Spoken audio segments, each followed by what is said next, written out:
Assalamu alaikum ji. This is the first in a series of a lot of dialogues we're going to do to discuss issues such as climate change, issues such as energy crisis in Pakistan, and how renewable energy can play a role in terms of solving those crises.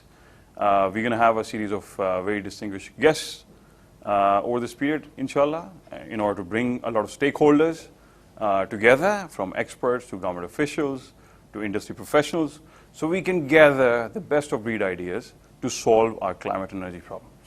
So that's our Think 2025 forum, and I'm very, very honored to have a very distinguished guest with us to kick this off today with us, and that's Mr. Ali Tauqeer. Thank you. Mr. Ali Tauqeer, I think a lot of people who are watching this would already know, is one of the preeminent experts on issues related to climate change and energy and water in Pakistan. A lot of you must have read his articles. A lot of you must have worked with him on groundbreaking projects through Lead Pakistan, which is an organization he heads and is at the forefront of sustainable development in Pakistan. So, Ali Saab, thank you very much Shukriya. For joining us today. Happy to be here. Happy to be here. And I think we're going to have a bunch of different sort of questions, some related to energy, some related to climate. But I just want to start off with, something very personal. You put up the first solar photovoltaic rooftop plant on your house in Pakistan.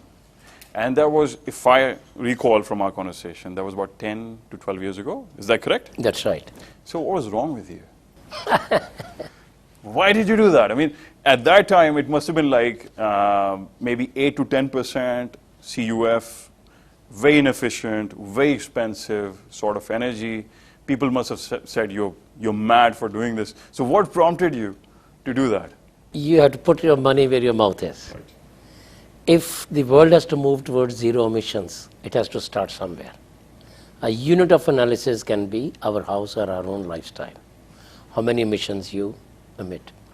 And in a country or a city where there is a constant gas load shedding, and you cannot even take warm water shower, and you even cannot cook your roti in the kitchen and send children to school in time, that gave me a lot of freedom. And just about everything that I have done, the aspiration is to innovate, to test, and pioneer on something. And solar was written on the wall and still written on the wall, will help us move towards zero emissions, reducing our emissions, and helping middle classes get off the grid. They don't need to be burdening national exchequer with the energy consumption lifestyle that they have. Phenomenal, sir. I think it was a phenomenal step. And I think you, as you put it, you put your money where your mouth was, and you led that movement from that point on. And since then, the world has moved on. I think renewable energy, for example, has become the dominant source of energy, or most of the new investment in energy is going to renewable assets. But we have lagged behind as a country.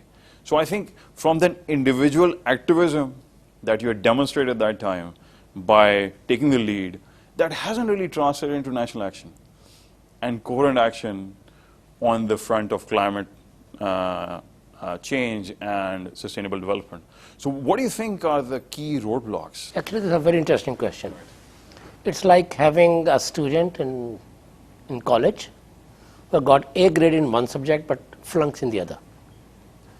Precisely, I would love to know what that A grade subject is. Wow. And precisely at a time when we were installing one of the world's largest solar parks, Qaidam Solar Park, we were writing projects in coal. So if we were flunking in one, we were A's students in the other one. The result is, this is because of inconsistent policy.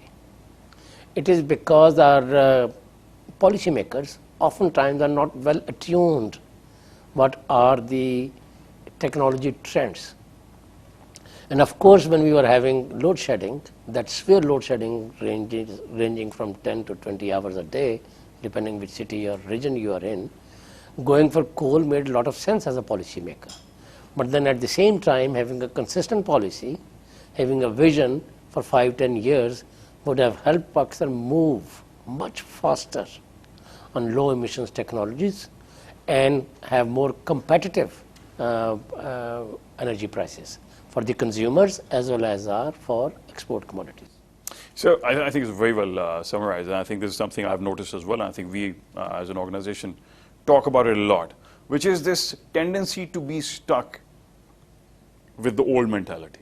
And there's many pieces of evidence out there for where that's happening in terms of our planning, on integration of renewable in the grid, how we're setting up our infrastructure for transport, thinking about 150 kilometer an hour train for 2025 when Dubai will be at 700 kilometers per hour. So we seem to be stuck in this time warp. And nobody's thinking about this opportunity as a leapfrog. How do you change the mindset? I mean, how do you move people on first principles of solving First principle is that we need to have a business case. What is important now for us to understand that state or its functionaries or policymakers don't know what the world economy is about. And oftentimes, they're driven by the past practices. This is our procurement system of government, this is the scarce resources that we have, these are rapid transfers and postings that we have that policymaker doesn't have enough time to invest on research and development. There may be a host of reasons. But a very important reason is when we see that globally prices are going down by the day, why is that we don't conceive a coherent policy about this?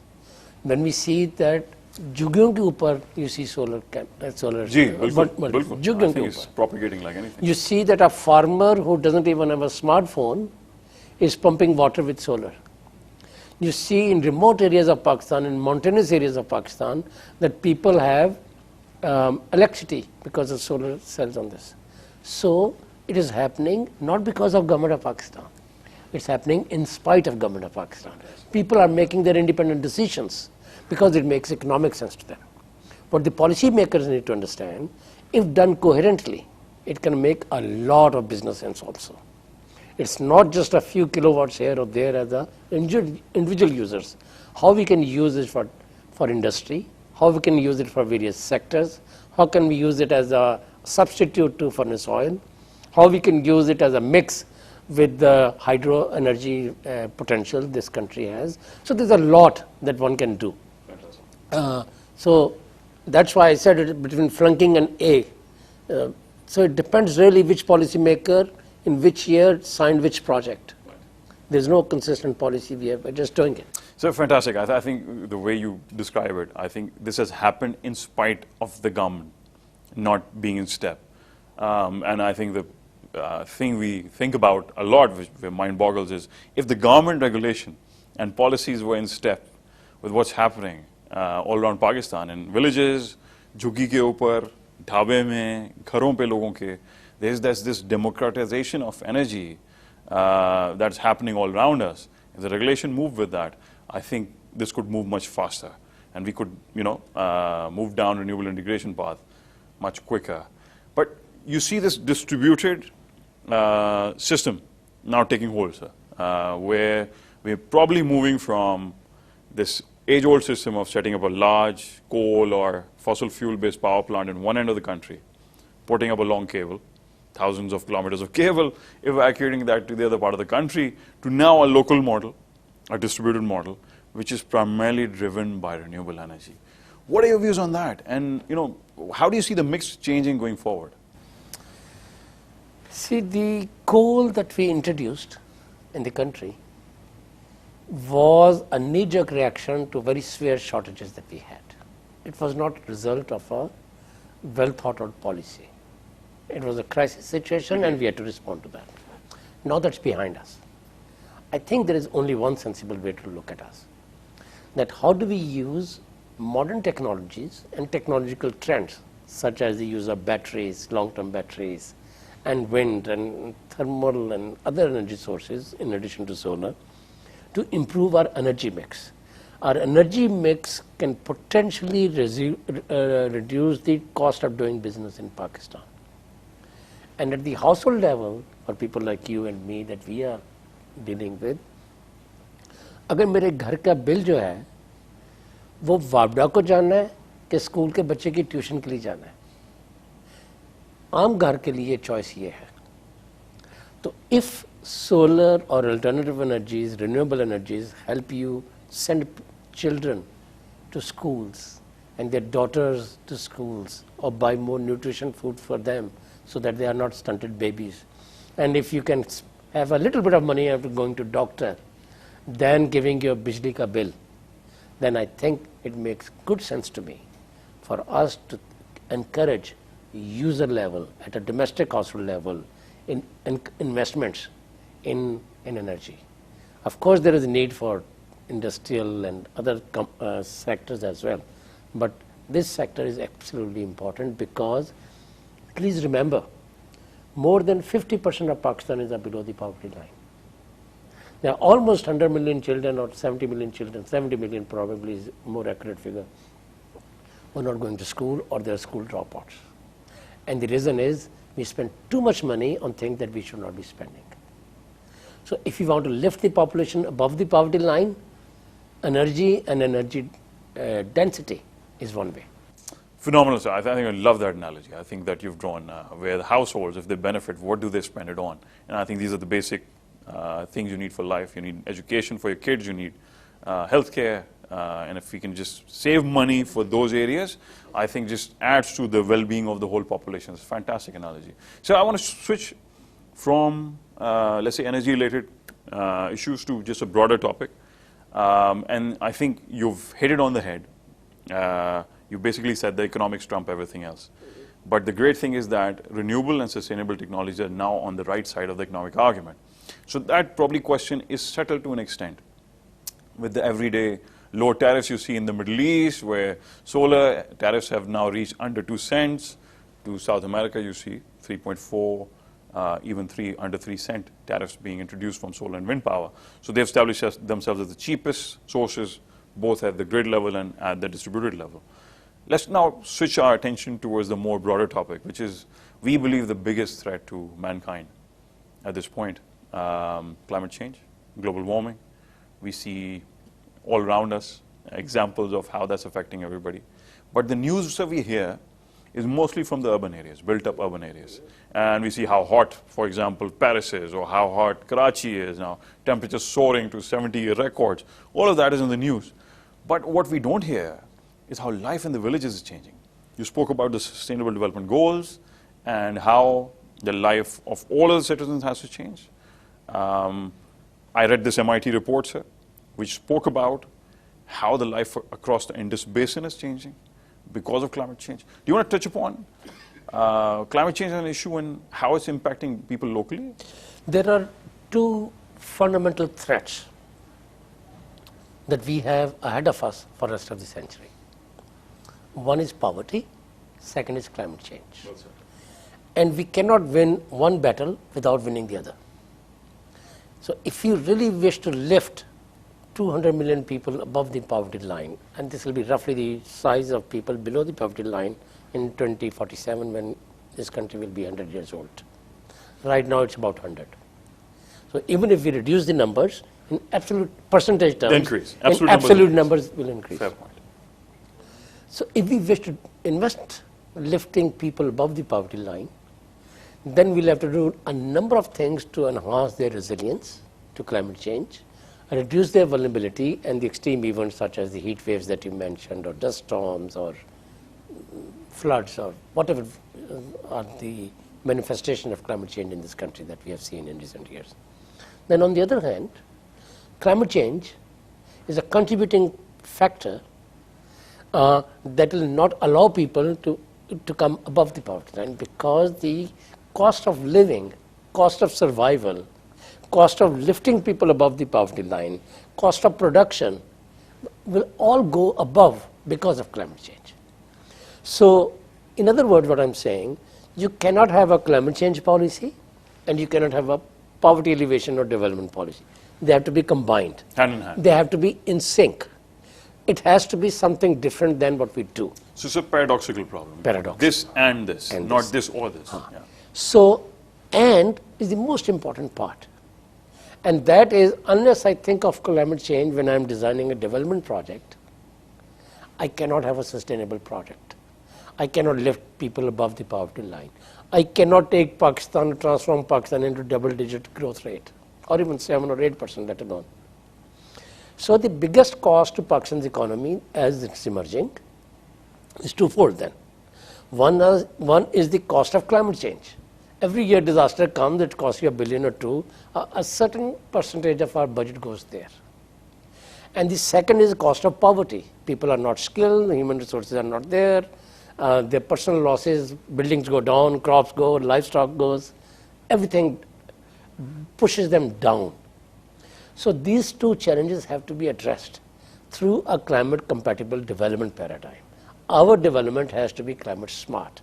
If it's not climate smart, we are investing on something wrong. Fantastic, sir. Fantastic. I think this is amazing to hear this. And I'll just quote this gentleman who visited Pakistan. He was the chief economist of the Chinese central bank, and he was basically saying that when China realized the cost of air pollution, the cost of climate change on their economy, they realized they were in negative growth.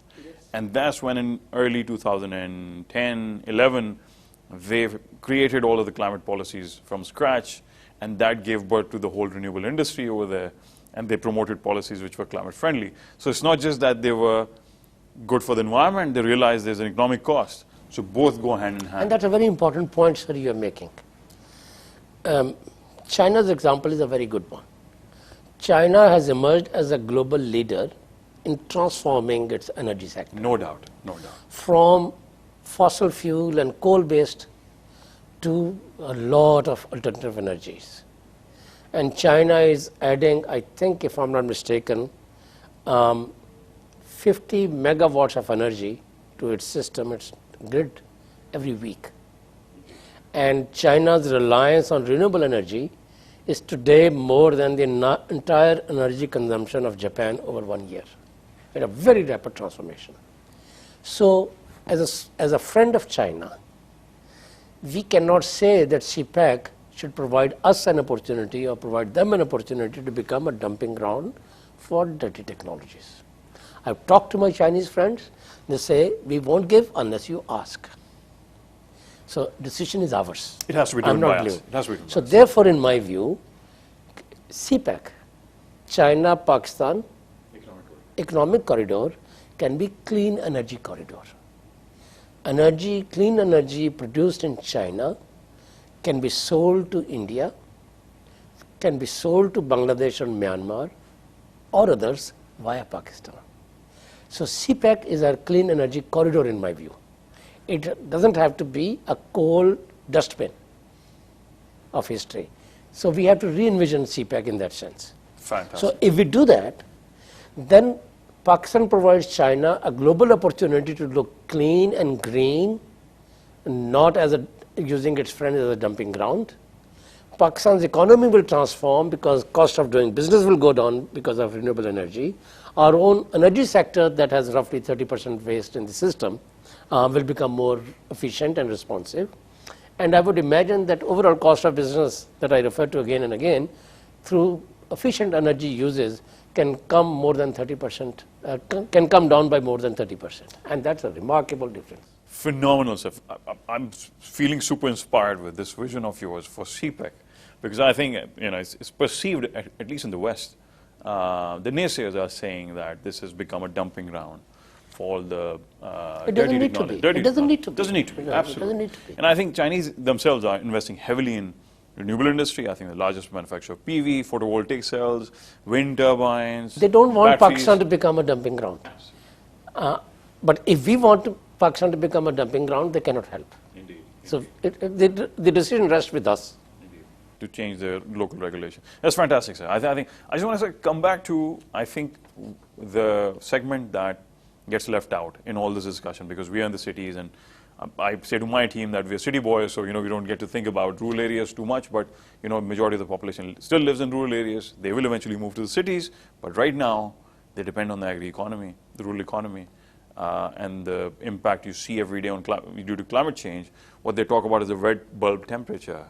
When that reaches 35 degrees, it becomes unworkable to do the agriculture to work on the fields for a lot of that population, and there's the economic impact for you. Now, sustainable development goals require us to take everybody into the fold, sir. And I look at the per capita consumption of energy as one indicator, which is quite abysmal at 450 kilowatt hour per person per capita here in Pakistan, compared to, let's say, more than 3,000 kilowatt hour rest of the world. And I think there's a direct correlation. There's a World Bank study which says direct correlation between consumption of energy and development. And then you think about the 30% off-grid population which doesn't have access to energy. If they were to come up to our level, they will need to consume a lot more energy. It's a lot more cost involved. And we did our estimation. We looked at the cost of current generation. If you relied on the current generation, you'd be spending another $2 billion annually just on providing energy to that unbanked, unconnected 30%. What's your vision of sustainable development for those areas? Clean and affordable energy is a fundamental right. We presently have an urban bias. A normal house in Islamabad can have 5 to 10 air conditioners. And that would be probably equivalent to the entire Kachi Abadi's energy consumption, if all of those are used. Now, but if the consumer is paying, then you have every right to have air conditioners. But building equity and access into our planning is absolutely important. The second important part is rural area is not where they live. There is no decent definition in Pakistan about urban and rural. But all I can tell you, sir, that Pakistan is the most urbanized country in South Asia. Higher and higher number of people now live in urban areas. Urban areas is a misnomer in the sense there are basically sprawls of Kachi Abadis. Right. Absolutely. So absolutely. Roughly 30% population of urban areas live in planned cities, and 60 to 70% lives in those sprawls, Kachi Abadis and all that. This outward mobility of people is caused by poverty, energy availability, and things of this sort, or limited carrying capacity of the economy there, so they have to move out. But what I do want us to remember, that urban-rural is also about the consumption pattern. If in rural areas, they also use bottled water, if they again see the same channels that you do in urban areas, and if they consume same kind of food as we do, between meat and whatever we do, then the difference between urban and rural is mostly density, not where you are living. So in that sense, what I think is absolutely important for us to see how the energy needs should be addressed. One point is providing the access as a basic right. I cannot imagine us living without electricity for a few hours. And here it is, electricity is light. And here in my dictionary, the electricity for rural areas is light or ray of hope for future. It is darkening their future by not providing them electricity. I've seen schools in rural areas where there are no fans, or if there are fans, there is no electricity. There is no water. If there is water, it cannot run because there is no electricity. And therefore, girls and boys cannot go to the school. Teacher cannot go because she cannot be in school without toilet facilities. And that's a function of electricity. So instead of darkening their future, we need to provide them electricity. But I want to take you to another level. Better integration of energy with agriculture practices is also very important. The present groundwater pumping with solar pumps will rob us of our groundwater facility. It needs to be better regulated. Absolutely. I mean, it's been seen in India as well. In some countries, they are linking the use of solar pumps and groundwater abstraction with drip irrigation. So it should not be pumped as a surface water to flood, but it should be used with modern technology as a limited resource. Now, I want to take that example further. if you can lift water with machine, solar machine, from ground to the surface level, I think the same water from the ocean can be lifted with machine with the help of desalinated, and with the help of solar you can go 500 or 1000 feet above the sea level, only having a few pumping stations along the way.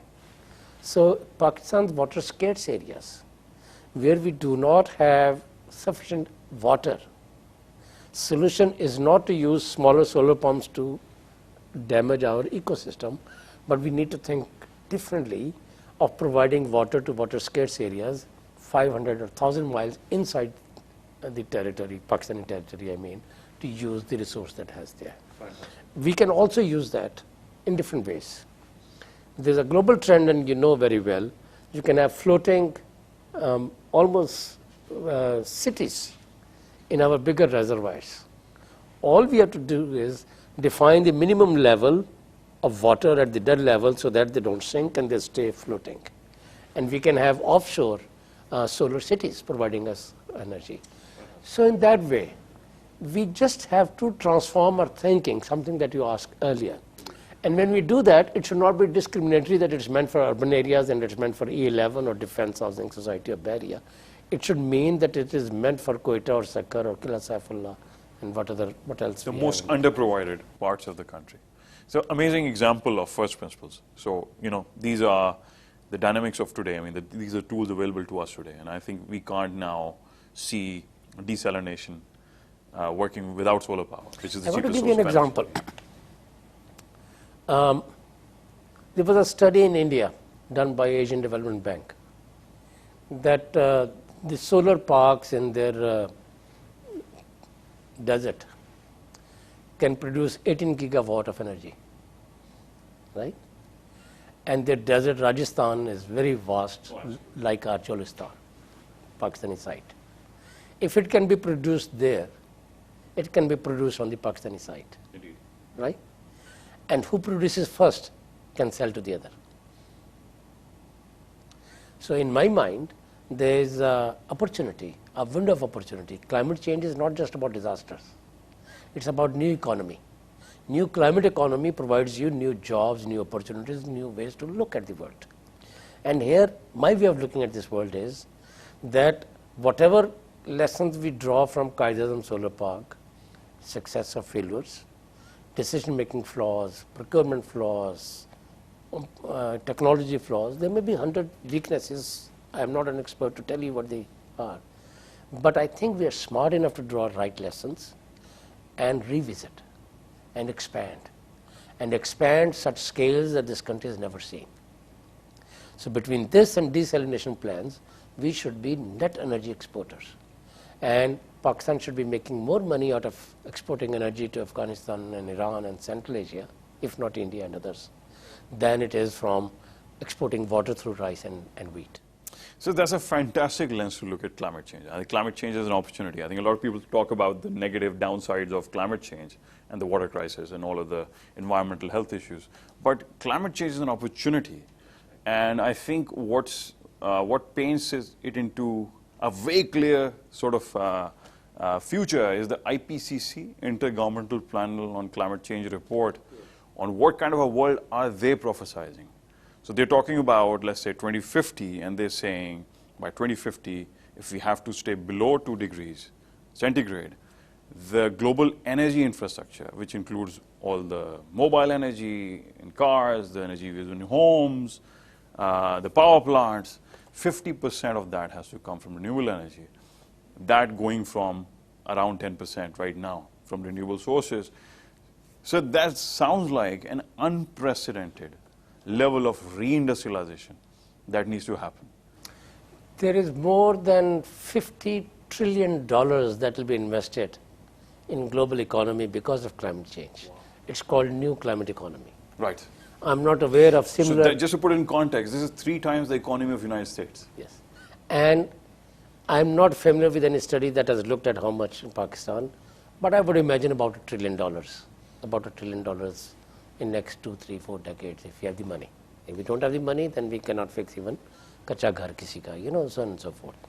But assume for a moment कि जी we have to make investments. आपने घर बनाना है, मैंने घर बनाना है, उस गांव में सड़क बननी है, उस घर में स्कूल बनना है, वहाँ हॉस्पिटल बनना है, यही इंफ्रास्ट्रक्चर की कॉस्ट होती है ना. If all that infrastructure is climate smart and we have no new zoning laws and new building codes, we can bring that investment as a climate smart investment. $1 trillion or $500 billion or whatever amount Pakistan will spend in the next 2-3 decades, it can be climate smart. Now, for this to be climate smart would mean that we'll create thousands and thousands of new jobs for new sectors who will be responding to new standards. For example, अभी आपने temperature की example दी कि इतना बढ़ जाता है, भाई बढ़ जाता है तो डबल ग्लेज विंडो लगा लो, राइट? आप डबल ग्लेज विंडो लगाएंगे, आपका ₹1,00,000 एक्स्ट्रा लगेगा. आप जरा रेगुलेटर से कहें लगाए मिडिल क्लास को, if our house is $2 million in Islamabad और डिफेंस और Bahria, does it matter to us कि जी आपने ₹2,00,000 के एक्स्ट्रा शीशे लगाए थे? It really doesn't. So that means if government regulator comes and forces us कि जी आप double glazed window use करें, right? You have promoted a new industry that will create loads of jobs and so on and so forth. Now, it is just one small example I gave. I can give you 50 other examples. So by way of example, what I'm saying is, in just about every sector that Pakistan makes investment, that can promise us to be climate smart. For example, if your wheat crop is going down, you say, I want to have R&D for better yield under climate change. And that is an investment somebody will make, and that's the profit somebody will make. And there will be an energy input as there will be other inputs. So climate change is a propeller of economy at this stage. Globally, we have seen, even those economies that are against climate change, such as Donald Trump's America says, oh, we don't want Paris Agreement adhered to, right? But I think 25 or 30 states are going climate smart. Oh, absolutely. And more than 50 or 60 Fortune 500 companies are already going climate neutral. And more cities are declaring they'll become carbon neutral by 2040, 50, 30. Different cities have different. Why? Because they see that they'll be creating a new economy through that. And we see that even though their climate commitment is down, but the investments are high. And because of that, you see that their economy is not going down, it's going up. We see that in European Union, we see that in UK, we see that every other Western economy. And we see India by way of example. I don't want to dwell on that a little bit, but certainly. So why not? India's I percentage. Learn from our neighbor. I don't have figures handy Sure, in my mind. Sure. Only for that reason. Yeah. But I can tell you that only 5 years ago, the share of renewable energies in India and Pakistan was comparable, less than 1% in both countries. And now India is 50 times more than us. And their targets are 100 times better than ours. So just like China, they are transforming. And as they are transforming in the energy sector, and their wind energy source is also very strong, the cost of doing business is coming down. And they have urban planners now working on climate smart housing or smart energy housing and so on and so forth. So these are the propellers of economy that will define the contours of society, how we will look like in 2047. Fantastic, massive opportunity. I think across industry, across human resource, developing the skill set of the future. I think it's very, very important that we capitalize on this opportunity with both hands. I think it was a fantastic description of what the opportunity set looks like going forward. So I think you mentioned US and you mentioned that the states are running independent of what Donald Trump is saying, what the federal is saying. California just came out with 5 new regulations around going carbon neutral by 2050. New York is following suit. But that's the West. I think a lot of things are happening. They are the market leaders. California is the most advanced market. But back home you see, again, that stalemate or sort of confusion on what we need to do. But I think the way we see it, the hand is going to be forced very soon. I think you've had the Paris Agreement. You've had a follow-up in Poland. But I think what's not clear is what's going to be the fallout. Because Pakistan being a signatory, even though it's a loose agreement, there's no firm commitment. But there must be some implication down the road for everybody in the country if we do not comply with the targets we've agreed. How do you see that? How do you see that मैं global regulation moving? आपके question का जवाब देने से पहले जी मैं आपको एक और एग्जांपल देना, अगर आप मुझे इजाज़त दें तो. बिल्कुल sir, please. The way energy sector is evolving in the world, Pakistani regulators and investors need to understand that. For example, if I'm an investor and I'm producing 5 or 50 megawatt of solar energy, right? Assume for a moment I'm producing it in Sakhar, right? Your name is Angro. You may be sitting in Tharparkar, only hypothetical example. What if you want to buy it from me? I'll sell you at half the price that Wabda will sell you. Wabda or Karachi Electric, KE and others. In other words, what I'm saying, these utilities have outlived their life. They are ancient, they are archaic, they are dinosaurs, they are going out of business, they should go out of business, they should be closed, they should be sent home. They are buying my energy that I am producing, selling it to the consumer at a rip-off price, including recovery of 30% waste that they give in the system. What if producer and buyers can be linked together? And instead of using utility, I just pay them rental service for their lines, right? So their role will change. Instead of being producer and suppliers, sellers and suppliers, they become just like any other service providers. तो मैं आपसे आके order लूँगा, भाई आपको कितनी energy चाहिए, मैं जाके उसको ऑर्डर प्लेस करूँगा, भाई इतनी मैंने इतनी लाइनों से बेचनी है, तुम कितने पैसे लोगे, वो 1 या 2 पैसे पर यूनिट मुझसे ले लेगा. तो they will be healthier, they'll be making more money out this way.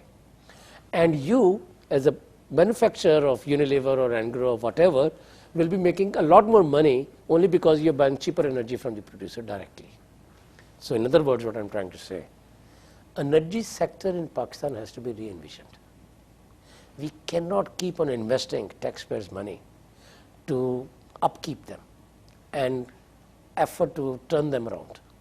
Indeed. So I think that's very well captured, and I think. Sorry, it's a long example, but I thought. No, absolutely. That's a great example. I think the way we see the energy at the heart of the economic problem, the secular debt and the fiscal and current account and fiscal deficit, and there's this common problem of single buyer and single seller. The single buyer buying power at very expensive, exorbitant rates, and we have examples of that. And then that single seller, which is the government again, losing 30%, as you said, in the system, and making the whole system unsustainable. Monopolies, by definition, are inefficient and oftentimes corrupt. Yeah, absolutely, absolutely. I think that system has to go if we have to solve the energy crisis in the country. So there's so much to talk about. I want to talk to you about the water crisis because you've written so extensively about water issues. I want to talk to you about how the communities are going to change, how the cities are going to change going forward. But we have this paucity of time. Unfortunately, we don't have as much time. You've got a busy schedule. But we do have this section which I really am keen on. And this is a rapid fire round where we would ask you your opinion on certain issues. And what you have to say is, are you long or short on the future of those items? And we'll just do it over the next 5 minutes. If you're ready for long, short, sir. Let me try. I don't know, but right. All you have to say is, are you long or are you short on a certain slow thinker. I may not come back very quickly. That's all right. That's all right. Energy crisis. Short. Climate change and global warming. Long. Long. Paris Agreement. Short. Short. So you don't think it's got a future. Fossil fuel economy. Fossil. Short. Secular debt. Long. Sustainable development goals in Pakistan. Short. The IPP model of power generation. Tall. High. Long. Long. Distributed generation. Long. Ali sir, thank you.